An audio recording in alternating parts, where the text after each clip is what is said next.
Hi friends, welcome again to the channel options trading wizard. So आज हम लोग देखेंगे कि इक्विटी मार्केट और डेरिवेटिव मार्केट में क्या डिफरेंस है। तो डेरिवेटिव मार्केट उसको बोलते हैं which is also called future and option market, और इक्विटी मार्केट को हम लोग कैश मार्केट भी बोलते हैं। तो विल सी इन डिटेल कि दोनों में क्या डिफरेंस है basically. So before we start, this is just our disclaimer. So let's see the first difference, which is like equity market is also called as cash market and derivative market is also called as FNO market. इसको बोलते हैं future and options, इसका full form future and options है. So this is in terms of name the difference is. And then next is like अगर equity market में आप कोई stock को लेते हो तो you can hold till time whatever time you want, right. Like suppose करो equity market में आप रिलायंस लेना चाह रहे हो, राइट. तो रिलायंस को आपने लिया तो आप 1 दिन 2 दिन 3 दिन 1 साल 2 साल 10 साल जितना दिन होल्ड करना आप होल्ड कर सकते हो, क्योंकि वो आपके डीमेट अकाउंट में डिपॉजिट हो जाता है, correct. But same thing future and option में नहीं होता है. Future and option is not the actual stock you are buying, you are just buying a contract. तो वो क्या होता है कि आपको last Thursday of the every month square off करना ही होता है. मतलब अगर आपने बाय किया हुआ है तो उसको आपको सेल करना पड़ेगा, अगर आपने सेल किया हुआ है तो उसको आपको बाय करना पड़ेगा. तो एक तरह से इन टर्म्स ऑफ एक्सपायरी अगर देखें तो आप इसको होल्ड कर सकते हो till last Thursday of the every month. But in cash market you can hold whatever time you want. Now coming to the third difference. यहाँ पे क्या होता है कि आप रिलायंस अगर खरीदना है तो किसी के पास 2,000 है तो एक ही स्टॉक लेगा, किसी के पास 10,000 है तो वो 5 स्टॉक ले सकता है, किसी के पास 2 लाख है तो वो ज्यादा स्टॉक ले सकता है. Same way, so there is no restriction on the quantity. मतलब रिस्ट्रिक्शन क्वांटिटी पे नहीं है, आपको जितना चाहिए उतना ले सकते हो. बट यहाँ पे वैसा नहीं होता है. यहाँ पे आपको डेरिवेटिव मार्केट में यू हैव टू बाय और sell in a particular defined lot size only. जो सेबी या फिर you can say NSC BSC अपना डिसाइड करते हैं, हर एक स्टॉक का अलग लॉट साइज होता है. I will show you few example. जैसे रिलायंस का अभी 250 है लॉट साइज, मतलब आप 250 स्टॉक्स ही का ही आप कॉन्ट्रैक्ट ले सकते हो, 250 से कम नहीं ले सकते. अगर आपको ज्यादा लेना है देन ऑल्सो आपको 250 के मल्टीपल साइज में जाना पड़ेगा. मतलब 250 500 या फिर 750 या 1000 ऐसे करके लेना पड़ेगा आपको. यू कैन नॉट बाय और सेल इन अ लाइक 1 और 2 और 5 just like in cash market. So that is the major difference. तो यहाँ पे जो है कैपिटल ज्यादा लगता है, बट ऑफ कोर्स कैपिटल ज्यादा लगता है, बट वहां पे मार्जिन रूल्स है तो उतना देना नहीं पड़ता है. That also will see. So now you can only buy here. तो equity market is nothing but like सारे स्टॉक जो भी हम सुनते हैं सब कुछ इक्विटी मार्केट, लाइक एनएससी में जो भी लिस्टेड है वो स्टॉक मार्केट में वो आते हैं इक्विटी मार्केट. तो यहाँ पे केवल अगर आइडियली देखा जाए तो केवल बाय कर सकते हो आप स्टॉक को. आज लिए और कल उसको सेल नहीं कर सकते. रिलायंस को जैसे आपने 5 क्वांटिटी लिया तो आज लिया है तो आप इंट्राडे में उसको चाहिए तो सेल कर सकते हो, बट नेक्स्ट डे आप सेल नहीं कर सकते. मतलब आप नेक्स्ट डे कैरी फॉरवर्ड नहीं कर सकते सेलिंग को. तो इसमें आपका एक ही ऑप्शन बचता है विच इज बाइंग. मतलब डिलीवरी ही आप ले सकते हो. एक्सेप्ट इंट्राडे इसलिए लिखा हूँ कि इंट्राडे में शॉर्ट सेलिंग होती है, लाइक आप 100 क्वांटिटी आज ही का सेल किया और फिर बाय कर लिया, दैट इज पॉसिबल. बट उसको एक्सेप्शन बोलेंगे क्योंकि आप उसको होल्ड तो नहीं कर सकते शॉर्ट वाली पोजीशन को, right. But in derivative market you can buy and sell both. तो आपका जैसे रिलायंस का 250 का कॉन्ट्रैक्ट है तो आपको लग रहा है कि रिलायंस नीचे जाएगा तो आप शॉर्ट करके रख सकते हो और नेक्स्ट डे उसको कैरी फॉरवर्ड भी कर सकते हो पोजीशन को. बट सेम चीज यहाँ पे अप्लीकेबल नहीं है. शॉर्ट वाली पोजीशन को आप कैरी फॉरवर्ड नहीं कर सकते. शॉर्ट वाली पोजीशन को आपको सेम डे स्क्वायर ऑफ करना ही पड़ता है. आप नहीं करोगे तो आपका ब्रोकर कर देगा. बट यहाँ पे आप कैरी फॉरवर्ड कर सकते हो. अगर आपने मार्जिन पे करके रखा हुआ है तो आपने सेल की पोजीशन ली है, आपको लग रहा है कि रिलायंस आज नीचे नहीं गया कल गिर जाएगा, तो आप उसको कैरी फॉरवर्ड कर सकते हो. सेम बाय के केस में आपने बाय किया और लग रहा है कि नहीं और ऊपर जाएगा तो आप रख सकते हो उसको 1 दिन 2 दिन 3 दिन. कभी कभी लॉन्ग टर्म व्यू होता है कि नहीं 1 हफ्ते में रिलायंस ऊपर जाएगा, कोई न्यूज आने वाली है, तो आप लोग बाय करके फ्यूचर को रख सकते हो.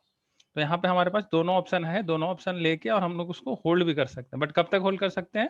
Last Thursday of the expiry, not more than that. उसके पहले आपको स्क्वायर ऑफ करना ही पड़ेगा, तो उस दिन एटलीस्ट. फिर नेक्स्ट, जैसे जितने भी स्टॉक्स आपने बहुत स्टॉक्स का नाम सुना होगा, तो around 4,000 stocks is listed on BSc and NSC पे भी ऑलमोस्ट 2,500 स्टॉक्स हैं. तो ऑल दो stocks come under cash market. तो वहां पे केवल बाइंग ही होती है. बट ऐसा नहीं है, फ्यूचर एंड ऑप्शन में केवल 160 स्टॉक्स ही हैं जिसको आप फ्यूचर एंड ऑप्शन या डेरिवेटिव मार्केट में बाय सेल कर सकते हो. उसके कॉन्ट्रैक्ट को बेसिकली बाय सेल कर सकते हो. ऐसा नहीं all 4,000 are listed under derivative market. और इसको डेरिवेटिव मार्केट इसलिए बोलते हैं क्योंकि इक्विटी से ही डिराइव किया गया है। तो ऐसा नहीं है कि सारा इक्विटी का जो स्टॉक है वो डेरिवेटिव मार्केट में आता है, only 160 stocks, and that too इसमें निफ्टी और बैंक निफ्टी भी इंक्लूडेड है, विच इज लाइक इंडेक्स। तो बैंक निफ्टी का भी फ्यूचर एंड ऑप्शन आता है और निफ्टी का भी फ्यूचर एंड ऑप्शन आता है। तो अगर उन दोनों को हटा दो तो 158 ही काइंड ऑफ है, रफ फिगर। ओके, हाँ, यहाँ पे क्या होता है, you have to pay the whole amount to buy. मतलब समझो अभी 2000 प्राइस चल रहा है, तो आपको कैरी फॉरवर्ड करना है, मतलब रखना है आपको स्टॉक को, 500 स्टॉक लेने हैं आपको, तो आपको कंपल्सरली 10 लाख रुपए चाहिए ही, राइट। लाइक 250 का लॉट साइज है, लेकिन सेम चीज यहाँ पे अप्लीकेबल नहीं है।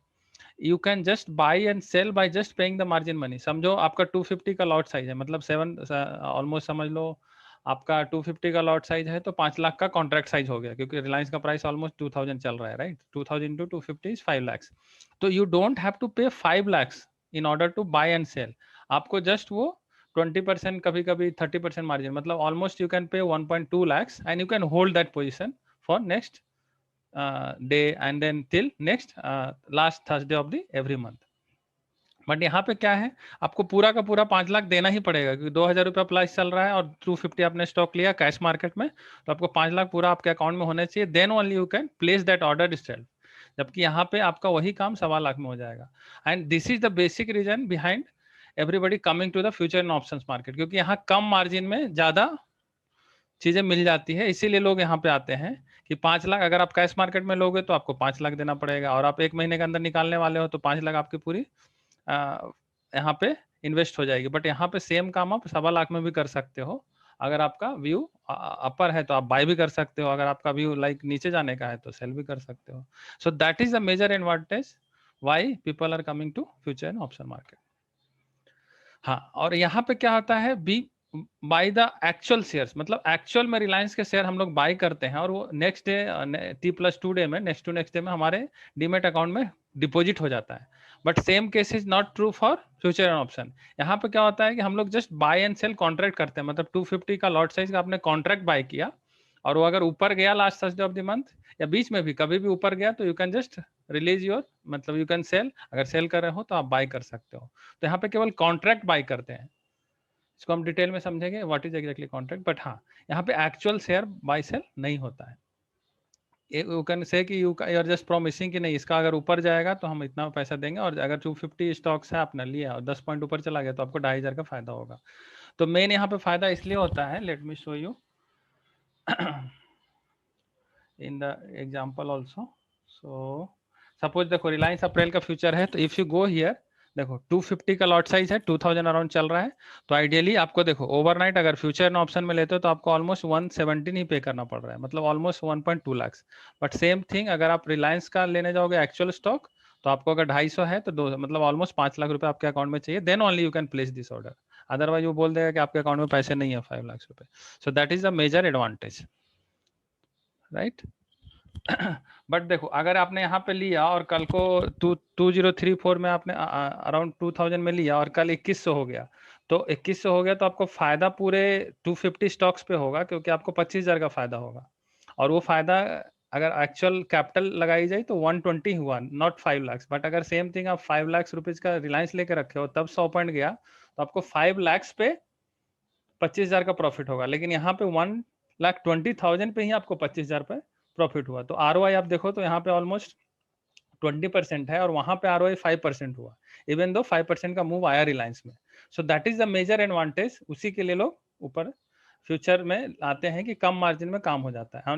और दूसरी मेजर एडवांटेज ये है कि इसको मैं आपको, रिलायंस अगर नीचे जाने का लग रहा है 1 वीक के बाद, तो आप रिलायंस को शॉर्ट नहीं कर सकते नेक्स्ट डे के लिए रिलायंस कैश में।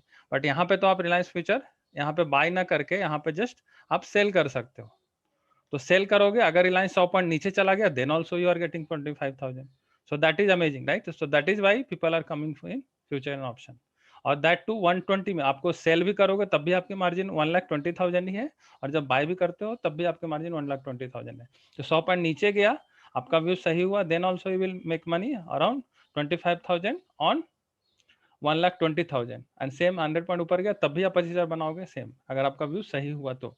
बट ये डबल सोर्ड इसलिए बोलते हैं इसको कभी कभी कि आपका व्यू अगर रॉन्ग भी हुआ तो भी आपको ROI उतना टर्म्स में लॉस भी हो सकते हैं। सो that is why it is risky sometimes. but since I was just about to tell you the difference, so that's it I guess. So I hope कुछ तो कॉन्सेप्ट क्लियर हुआ होगा कि एक्चुअल में फ्यूचर एंड ऑप्शन में और cash market में क्या डिफरेंस है. So if you like the video, please like, share and subscribe. Thank you. Keep learning, keep growing.